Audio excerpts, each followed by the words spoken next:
এই মুহূর্তে সবচেয়ে বড় আপডেট, কমিশন তার ওয়েবসাইটে প্রকাশ করলো একাদশ দ্বাদশের কাউন্সেলিং বিজ্ঞপ্তি, পাশাপাশি নবম দশমের সেখানে ভেরিফিকেশন এবং ইন্টারভিউ ক্যালেন্ডার।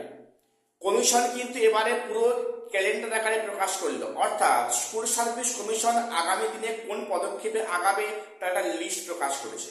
আমরা বলেছিলাম যে মার্চের 1 তারিখ এবং 8 তারিখের পরে কমিশন একটা ফ্রি হ্যান্ড হবে এবং তারপরে কিন্তু 10 তারিখের মধ্যে একাদশ দ্বাদশের কাউন্সিলিং বিজ্ঞপ্তি আসবে। দেখো আজকে কিন্তু এখনো 10 তারিখ হয়নি, কিছুক্ষণ আগে আজকে সন্ধ্যায় প্রকাশিত হলো একাদশ দ্বাদশের বাকি সাবজেক্টের সেখানে কাউন্সিলিং পুরো ক্যালেন্ডার আকারে প্রকাশ করেছে।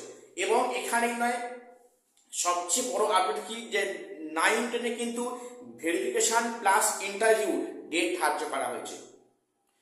আমরা এটা ভাবলাম যে হয়তো এখন 9-10 প্রক্রিয়া শুরু হবে না, কিন্তু না, এই 9-10 প্রক্রিয়া কিন্তু একই সাথে শুরু করতে যাচ্ছে স্কুল সার্ভিস কমিশন। তবে এর কি কি ভালো দিক আছে আমি তোমাদের পরে ভিডিওতে আসবো। এখানে কিন্তু 9-10 একটা নেগেটিভ দিক রয়েছে, আমি সে নিয়ে পরে আসবো।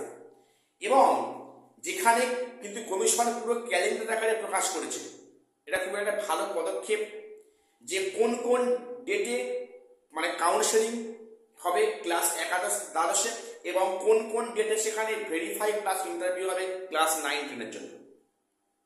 সেজন্য বলছি ক্লাস 9-10 যারা ডাক পেয়েছো তোমরা কিন্তু প্রত্যেককে তোমরা প্রিপারেশন নাও ইন্টারভিউর জন্য।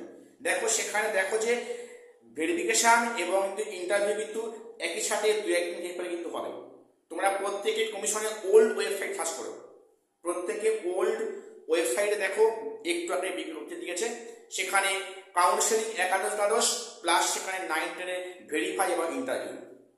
তো আমি আজকে একটু আপডেট দিলাম, শীঘ্রই দেখা হচ্ছে নতুন কোনো ভিডিওতে।